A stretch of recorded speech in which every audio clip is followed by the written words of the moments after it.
Andrazuel, priorité au sud.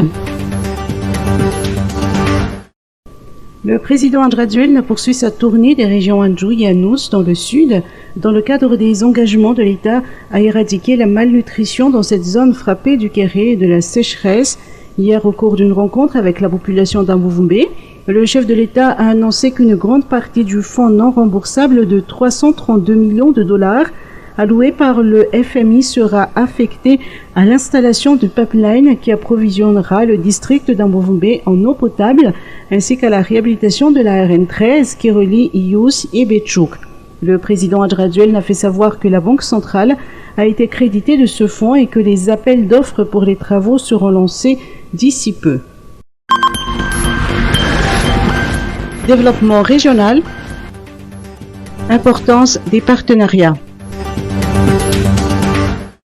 Le Premier ministre Tsa Christian a ouvert officiellement hier à Empire la Journée internationale des régions, accompagnée de certains membres du gouvernement et des partenaires techniques et financiers. Cet événement milite dans le sens de développement des régions, du plan Émergence Madagascar et de la réalisation des 13 Villerans. Le ministre des Affaires étrangères, Patrick Raduel, n'a particulièrement souligné l'importance des partenariats.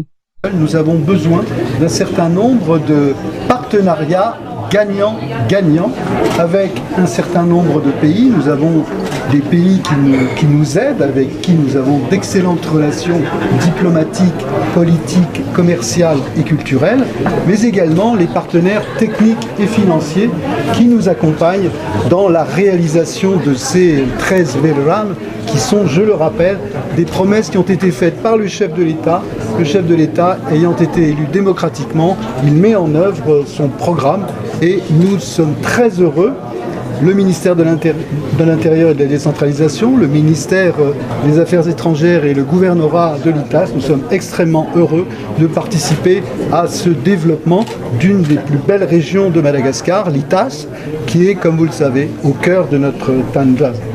Dans le cadre du projet One District, One Factory, conformément aux engagements du président de la République, des actions seront réalisées avec l'ONUDI afin de donner chaque district d'industrie artisanale, agricole ou piscicole, entre autres. La Journée internationale des régions prendra fin demain, 2 octobre. Vitogaz. Le ministère de l'Industrie, du Commerce et de la Consommation négocie le maintien du prix du gaz.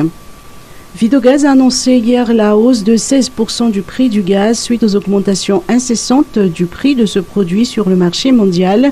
Cette hausse est inévitable compte tenu de la situation, a confirmé en fin de journée Olivier Gasbarian, directeur général de Vitogaz, réagissant au communiqué du ministère de l'Industrie, du Commerce et de la Consommation, qui indiquait plus tôt dans l'après-midi qu'une rencontre entre le ministre et le directeur général de Vitogaz avait abouti à une entente sur le maintien du prix du gaz. Olivier Gasbarian a précisé qu'effectivement, il y a eu rencontre entre les deux parties et que le ministre avait sollicité le maintien du prix du gaz, mais que Vitogaz est malheureusement contraint de maintenir sa position. Jean-François Basse, nouveau représentant de l'UNICEF à Madagascar.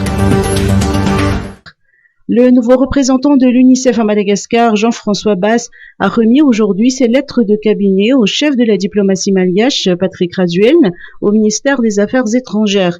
Au cours de leur entretien, M. Basse a confirmé l'engagement de l'UNICEF à accompagner les efforts du gouvernement pour améliorer les conditions de vie quotidiennes des plus vulnérables. Avant sa nomination à Madagascar pour succéder à Michel Saint-Lô, M. Basse a été le représentant intérimaire de l'UNICEF en Angola.